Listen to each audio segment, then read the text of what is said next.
What's up, Taiwan? I'm Yvonne with news from here in Taiwan and around the world. The Paris Olympics are officially over, and Team Taiwan is bringing home its second highest medal haul. But beyond the medal count, Taiwan has made history and set records in other meaningful ways. Leslie Liao reports from Paris.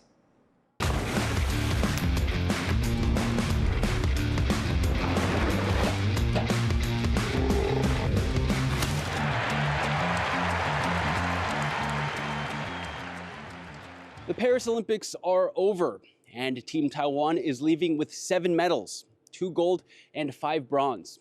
That's the second highest medal count Taiwan has achieved at any Olympic Games. Taiwan also tied its record for gold medals. The other times Taiwan won 2 golds was at the Tokyo Olympics in 2021 and Athens in 2004. Taiwan also marked several other meaningful milestones in Paris. Ching-te represented Taiwan as the first male fencer for the country in 36 years. Taiwan's table tennis godfather Zhuang Zhiyuan competed in his 6th Olympics, making him the Taiwanese athlete with the most Olympic appearances. Weightlifter Fang Wanling set a new national record, lifting 86 kilograms during her snatch. 可以感觉到自己跟颁奖台的距离越来越近，那我希望下一次你们可以在颁奖台上面看到我。 Li Mongyuan won Taiwan's first ever medal in shooting. 回去还是要不断的一直提升自己啊，对啊，希望以后可以为国家拿更好的牌。恭喜你 ！Hello。 While Tang Jiahong won Taiwan's first ever medal in the gymnastics horizontal bar category. 到今天虽然没有到很完美，对，但是我觉得这个铜牌是证明我们整个过程中努力辛苦的一个价值吧。 Badminton men's duo Li Yang and Wang Qiling became the first ever doubles team in Olympic history to successfully defend a gold medal.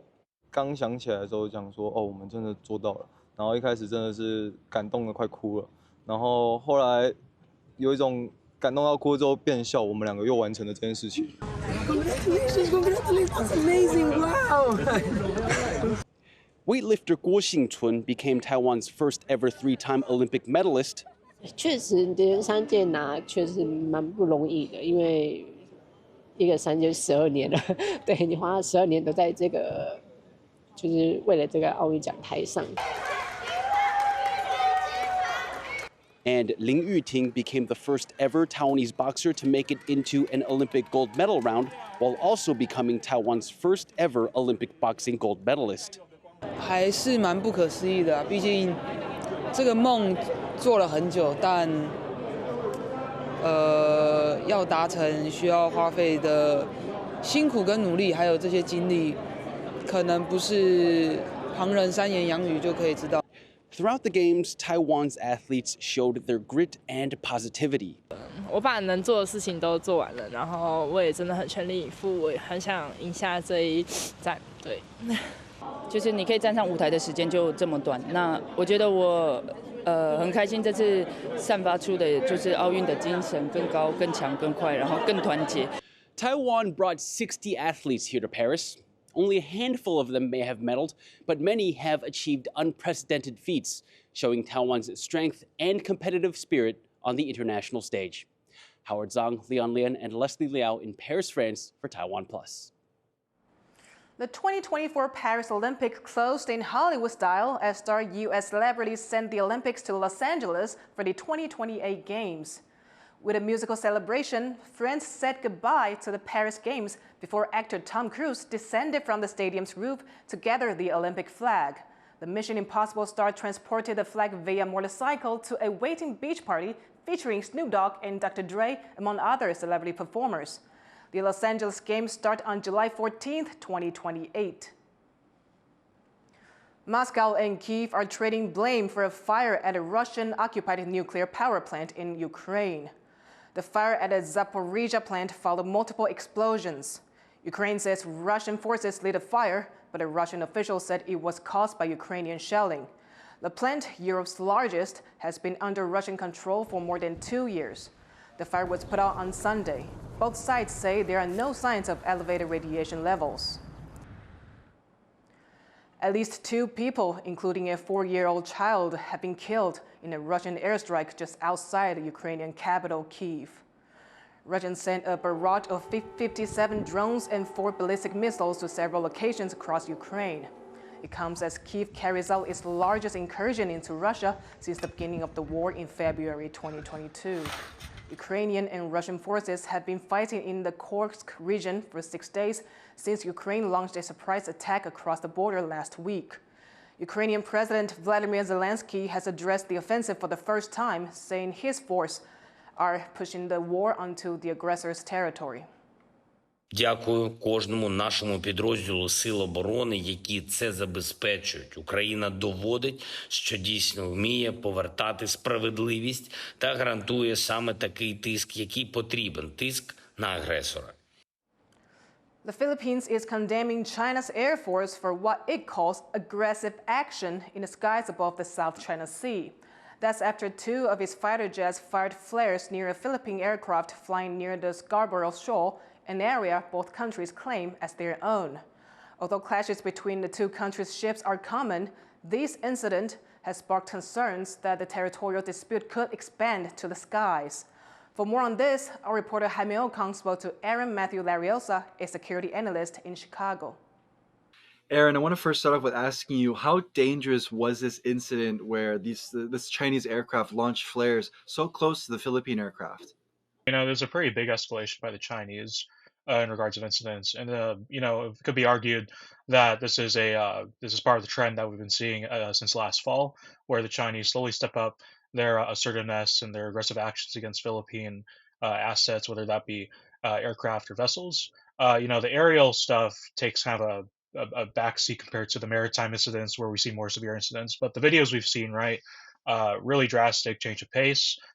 You know, Chinese aircraft dropping flares and doing evasive maneuvers or disruptive maneuvers in front of other aircraft is not a new thing. I believe there was a recent incident earlier this year with an Australian aircraft, a helicopter. So, you know, it's just very concerning regarding the Philippine scenario. Do you think the Philippines is concerned that tensions in the South China Sea, which are usually between ships, is not going to spread between aircraft in the skies?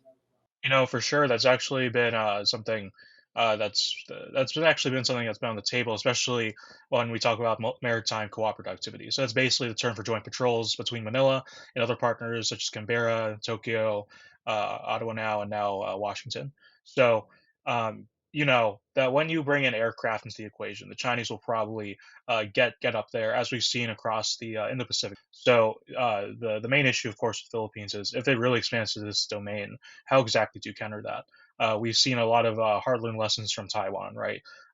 Where like ROCAF gets a bit exhausted because they have to keep getting their planes up and meeting these guys. And when we look at the Philippine aerial domain capabilities, right?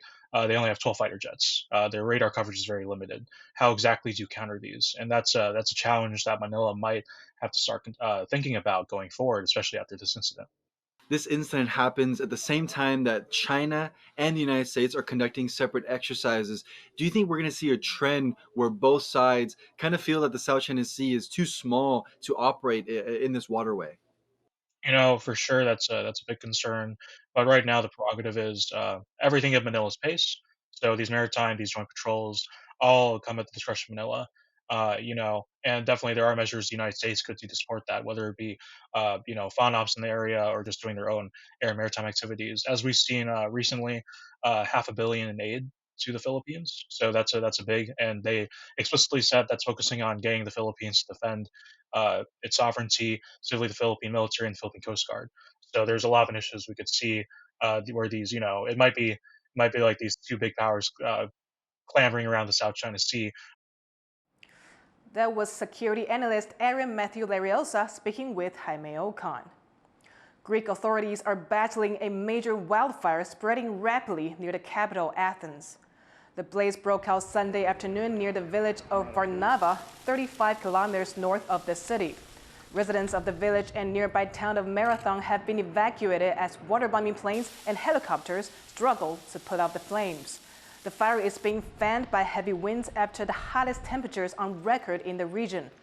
Greece has seen hundreds of wildfires already this year.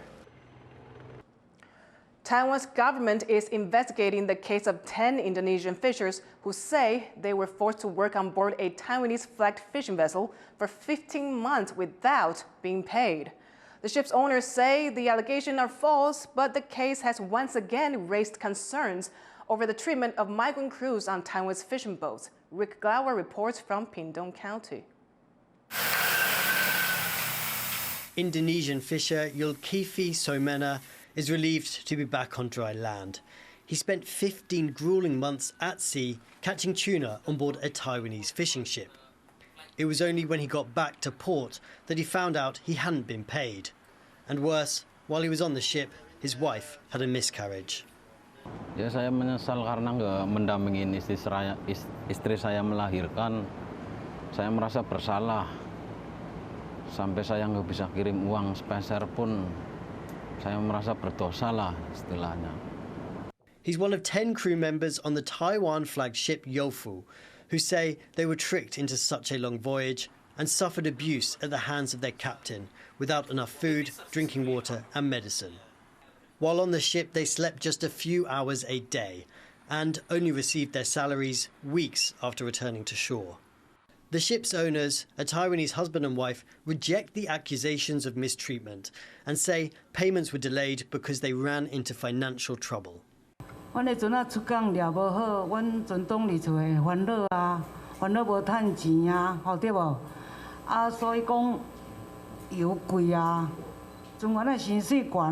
But the ship's crew and human rights activists warn that this case is indicative of the abuse migrant fishers working on Taiwanese ships receive at sea. Taiwan has the second largest distant water fishing fleet in the world, made up of more than 1,000 ships like these. They usually spend months at sea without docking at port and rely on the work of tens of thousands of migrant labourers, mainly from the Philippines and Indonesia. These migrants do not receive the same labour rights protections as other workers in Taiwan. The country's tuna industry is worth $1.3 billion each year. But many fishers say they're recruited with false promises and forced to work under poor conditions by employers and agents who withhold their passports and wages. There are systematic failures that led to their condition, such as no means of communication at sea, expensive and limited options while they're in distant ports, and this is the norm for the fishers. The government knows the situation for migrant fishers is a stain on the country's strong human rights record, and officials say they've been trying to clean up the industry. 所以我们在人权计划里面也有编列预算去补助 Wi-Fi 的设备。另外，在那个内政部移民署他们的人口贩运防治法的规定，你如果违反了人口贩运防治的规定的话，我们就会移送检调单位去裁处啊。 But the industry is struggling from dwindling sea stock and rising operational costs, increasing pressure on those at sea and on shore. Migrant fishers, like the crew of Youfu, bear the brunt of the industry's dangerous, labour-intensive work. But, they say, there is a limit to what they can endure to give their families back home a better life. Andy Xue and Rick Glauert in Pingtung County for TaiwanPlus. President Ching-te has announced a proposed budget of nearly $3 billion to provide long-term care for Taiwan's aging population. 今年870人啦，明年变927啦。大家抱啊唔通伤怕呢。安怎讲呢？爱伫位爱动力才会使呢。清朝有心推动健康台湾的目标。 The proposal comes as Taiwan moves toward becoming a super-age society with over 20% of its population expected to be 65 years or older. The country's national healthcare system has struggled to keep up with the demographic shift. Funding would go toward improving services and relief for family caregivers. Thank you for watching What's Up Taiwan. Finally, take a look at these fireworks lighting up the sky to mark the end of the Paris Olympics. I'm Yvonne Young. Take care, and I'll see you next time.